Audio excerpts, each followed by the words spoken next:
घबराती है, डर किस बात की है, डर किस बात की है। ऐश करने से जान तो शर्माती है, रानी तू रात की है। टच करके है बच करके है, जाने जाना ऐसे न जा। हट करके है सट करके है, आजा आज ले ले मजा। चलो ना बेबी डांस करे, चलो ना बेबी डांस करे, बजाओ डीजे डांस करे, बजाओ डीजे डांस करे।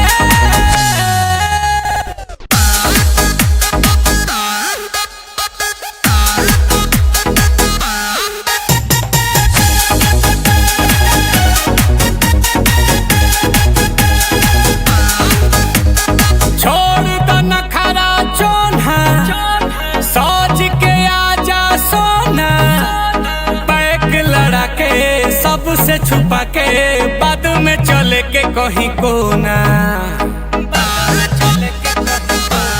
हो छोड़ दन खरा चोना, सोच के आजा सोना। बैग लड़ा के सबसे छुपा के बाद में चले के कहीं कोना। बीट बजने पे जान थिरक जाती है, डोले कमर रश के सुर्ख होठों से जाम जो छलकाती है।